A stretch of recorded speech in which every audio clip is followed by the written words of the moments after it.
Good morning, Appleby. I'm blessed to be speaking with you today from the John Bell Chapel. And I want to begin by acknowledging that these lands on the shores of Lake Ontario are steeped in Indigenous history.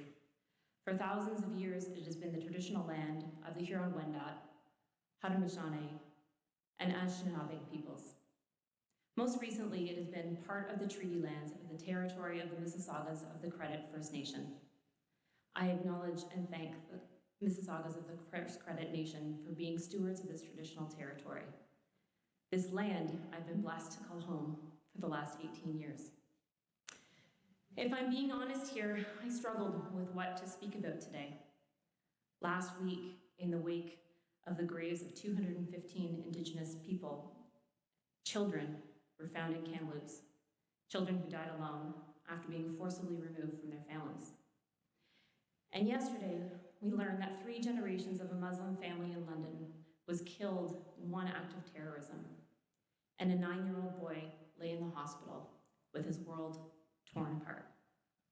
I look at my own children, I think of my own 9-year-old, and I wonder, what could I possibly say on a day like this that could make any difference? I think about how our civic leaders have made a choice to prioritize opening patios before getting children back to school. I think about all of this, and I feel small and powerless in tackling this tsunami of challenges. So what is one to do when there is so much big, systems-level, complex change to be made, and you're just one person? Let me circle back to that in a few minutes. When I arrived at Appleby in September 2003, I was swept up in the excitement of having a job at a great school with lots of friendly people and great resources. But by the beginning of November, I wasn't sure it was right for me. My colleagues were great, and the leadership was supportive, and the students were very polite and very bright.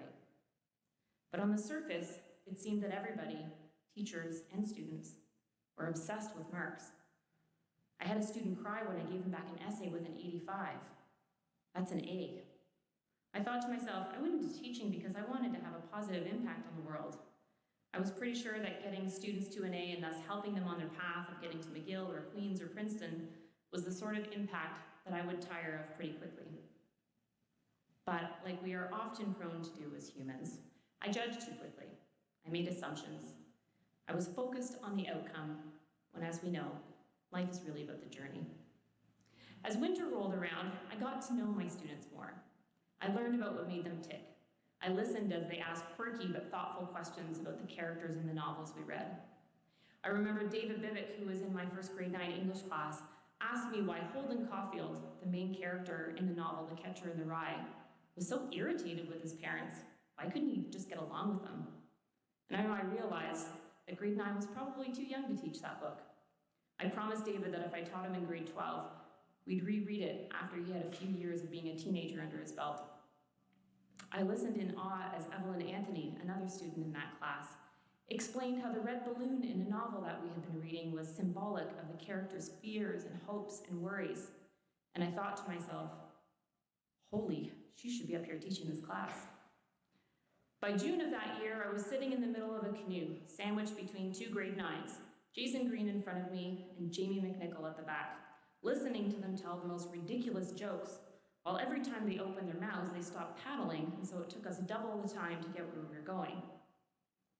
But by the end of that day, we were sitting around the campfire, and then the students began to share. They shared that during the 6 days when we forced them together on canoes, they'd gotten to know classmates they likely wouldn't have spoken to on campus. They shared honestly with one another about how there were people on that trip that they had made judgments about. People that before they thought were snobs or geeks or weird, but now that they understood and appreciated them, now that they learned a little bit about their story, they counted them as friends. And I shared with students how only months before, I was worried that what Appleby was all about was training the next group of Fortune 500 CEOs, that I had assumed that their concern about marks was about prestige and status. But as I set the story that I was telling myself aside, and by doing so, opened myself up to really know them, I learned that they were just like me. They wanted to make their parents proud. They were conscious of and grateful for the sacrifices their families had made for them to come to Appleby. And most of all, they wanted to live a life that had purpose, that meant something. Above all, over the course of my first year at Appleby, I learned, as most young teachers do, that teaching has very little to do with the curriculum, and what we really learn in school is the power that we have as humans to connect with one another, to build relationships rooted in our shared humanity, and to love despite difference. Since that first year, I've stopped focusing so much of my energy on the outcome, and as a result, I have learned so much. With each new family that I meet, each student that I get to know, with each teacher that I welcome, my capacity for love and compassion only grows. I've sat with parents who've gotten on a plane with their 13-year-old, traveled across the globe, and left them here trusted to our care so that they can give their child what they feel is the best opportunity. And I, in turn, am a better parent for learning about them and their sacrifices. I've watched some teachers commute 90 minutes each way for 15 years to teach at Appleby, and I've learned that they do it despite being able to get a job closer to where they live, because they believe in our mission, they love the students, and they're inspired by their colleagues. And by learning about their stories, I've become a more compassionate leader. I'm pretty sure that none of the people I've grown close to over my time at Appleby set out on our relationship with the intention of changing my life, but they did. When I took the job at Appleby, coming in enthusiastic and naive, I was going to be the one to change lives. I wasn't bargaining on having my own life change so profoundly. I wasn't expecting to find my future husband in the staff room. I wasn't expecting to raise our children on campus. I wasn't even expecting to stay here for more than a year. But once I let go of the vision that I had mapped out for myself, and once I accepted that my job here was to learn just as much as it was to teach, I opened up the opportunity for incredible growth. I grew to understand that who I was could and should be changed by the people around me, by learning someone else's story. And this brings me back to the struggle at the start, the question that I have been wrestling with all night. What are we to do when there is so much big, complex change to be made, and you're just one person? Well, unfortunately, in the process of writing this speech, I didn't come up with big answers to systematic problems. And honestly, at times like this, it seems like the most logical response is to hole up, to narrow our focus to our own little world, to not worry ourselves with the pain and the strife and the struggle that's so overwhelming and seemingly out of our control. But to live small, disconnected lives is not what we were put on this planet for. So my response is this. I'm going to keep letting people in, keep approaching the world with a genuine sense of curiosity, keep building relationships that evolve my perspective. We are changed when we learn someone else's story. It becomes impossible for our only response to a person to be one of hate when we know them. We may not like each other, but you cannot hate someone that you've taken the time to know. We can't ignore someone else's pain when we've learned their story. I can't pretend that an act of terror in a city 2 hours away is a tragedy for someone else to wrestle with, when I envision my Muslim colleagues trying to explain what happened to their kids in a way that won't leave them terrified. So how do we change things? How do we make an impact? I think it's through these little acts of rebellion that are rooted in love.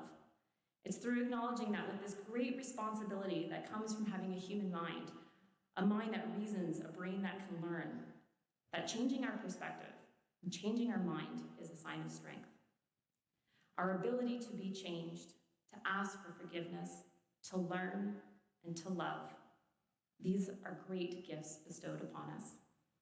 We change the world by changing each other, by knowing each other, and in turn, loving each other.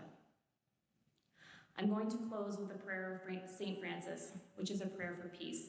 And I think it's an appropriate one because in it we ask God for guidance and strength as individuals to do our part to promote peace. Lord, make me an instrument of your peace. Where there is hatred, let me bring love. Where there is offense, let me bring pardon. Where there is discord, let me bring union. Where there is error, let me bring truth. Where there is doubt, let me bring faith.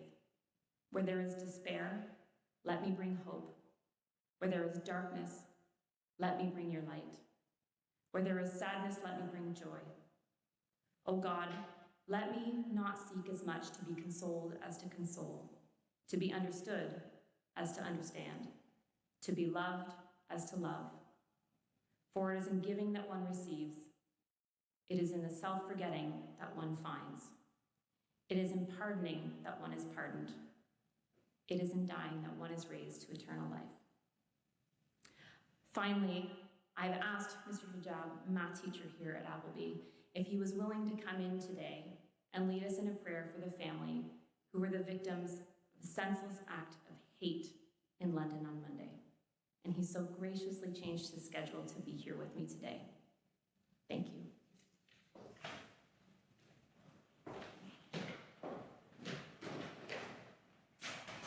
Thank you, Dr. Samson. Assalamu alaikum. May peace be with you. To Afza family, Madiha, her husband Salman, her daughter Yumna, and her mother-in-law. May Allah bless you all with the highest place in Jannah. A verse from the generous Quran. من سورة الفجر. بسم الله الرحمن الرحيم. يا أيتها النفس المطمئنة ارجعي إلى ربك راضية مرضية فادخلي في عبادي وادخلي جنتي صدق الله العظيم. O reassured soul, return to your Lord, were pleased and pleasing, and enter among my servants, and enter my paradise. صدق الله.